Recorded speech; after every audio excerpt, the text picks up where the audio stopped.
کے انوار کو آہا کب پاؤں گا یا شہے کربلا۔ الحمدللہ کل ہم نے میری اہل سنت سے یہ سیکھا کہ حسنی اور حسینی سلسلہ کہاں سے چلا، تو الحمدللہ میری اہل سنت نے اس کی قاعدہ ہماری تربیت فرمائی۔ کل جو مدنی مذاکرہ آن ایئر ہوا تھا اس میں ایک بڑی پیاری بات جو بالخصوص ذمہ داران کے سیکھنے کے لیے تھی، میں نے جو آبزرو کیا کہ امیر علیہ سنت دامت برکاتہم العالیہ نے جب بچوں سے، بوڑھوں سے اور نوجوانوں سے سوالات کیے تو بزرگوں کے جب سوالات کی باری آئی اور ان سے مدنی فیس کی باری آئی، امیر علیہ سنت نے فرمایا وہ کام کریں جو یہ مستقل بھی کر سکیں اور یہ اچھے انداز میں آسانی کے ساتھ کر سکیں۔ کل مدنی مذاکرے میں صبر کے بارے میں سیکھا کہ جب دین اسلام کی بات آئے تو کفار ظالم کے آگے جھکنا نہیں ہے، اسلام پہ آپ نے ڈٹے رہنا۔ میں نے مدنی مذاکرے میں بہت سی چیزیں سیکھی ہیں، ساری باتیں بڑی مزیدار ہوتی ہیں، لیکن امیر علیہ سنت کی ایک بڑی اچھی بات لگی کہ ہر کام موقع کی مناسبت سے کیا جاتا ہے تاکہ دیکھنے والے، سننے والے اس کام کو دیکھ کر سن کر اکتا نہ جائے۔ کل ماشاءاللہ ہم نے بہت کچھ سیکھا، خاص طور پر باپا جان کی مسکراہٹ سے ہمیں بہت لطف حاصل ہوتا ہے، وہ ہر وقت مسکرا کے جواب دیتے ہیں۔ اور جو ہم نے سیکھا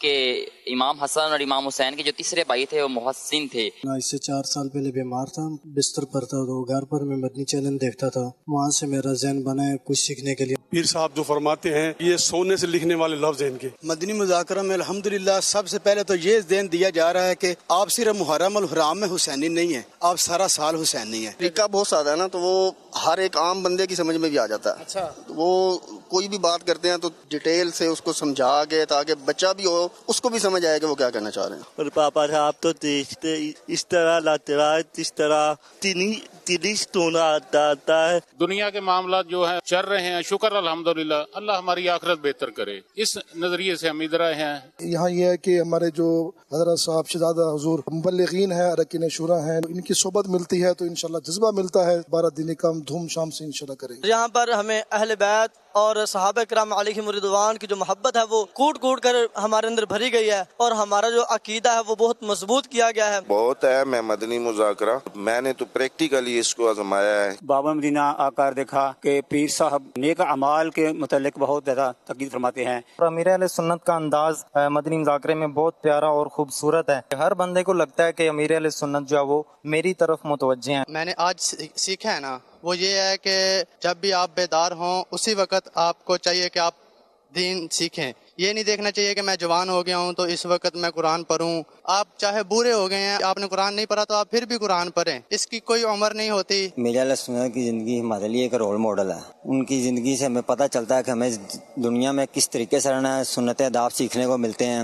اس میں جو اہم معلومات حاصل ہوئی ہے نا کہ ایک روزہ 10 محرم کا صرف اس لیے نہیں رکھنا چاہیے، اس میں گناہ نہیں ہے، لیکن بہتر یہ ہے کہ 2 رکھیں، یا 9 کا ساتھ ملا لیں یا 11 کا ملا لیں، کیونکہ جو 10 کا روزہ ہے نا ایک اکیلا، وہ یہودیوں کے ساتھ مشابہت ہے۔ زندگی گزارنے کے جو بھی اچھے طریقے ہیں اسلامی نقطہ نظر کے مطابق وہ ہمیں ادھر سے ملے ہیں۔ جب بستر پر تھا تو یہی دیکھ رہا تھا بھائی دعوت اسلام اتنی محنت کر رہی ہے، خاص طور پر ہمارے KPK کے اندر ایسے ایسے پہاڑوں کے اندر دین کی انہوں نے اتنی ماشاءاللہ محنت کی ہے، جتنے ہمارے نوجوان تقوی ہیں مسجد کی طرف انہوں نے بلایا۔ I must strive to reform myself and people of the entire world۔ میں کہتا ہوں پہلے سٹارٹ کریں نوجوان صرف 3 دن کے مدنی قافلوں میں، ادھر اپنے کسی گاؤں قصبے شہر میں ہی، پھر ادھر آئیں، آپ کو انشاءاللہ تعالیٰ پتہ لگے گا دعوت اسلامی کیا چیز ہے۔ میں نے قرآن پاک حفظ کیا، اس کے بعد جب ہم دنیاوی تعلیم میں پڑھے تو قرآن پاک بالکل بھول گیا تھا۔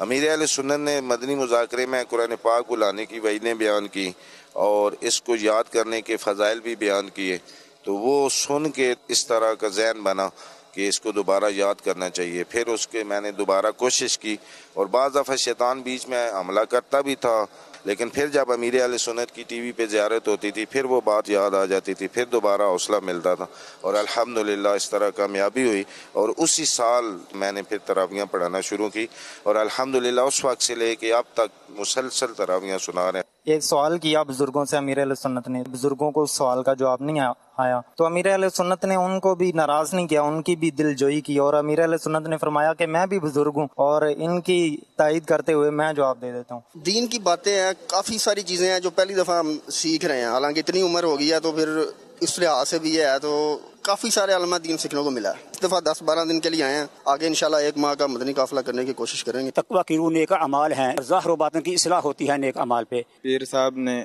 جو ہمیں بتایا کہ حسنی جو سادات کرام کی نسل ہے وہ حضرت سیدنا حسن مصنع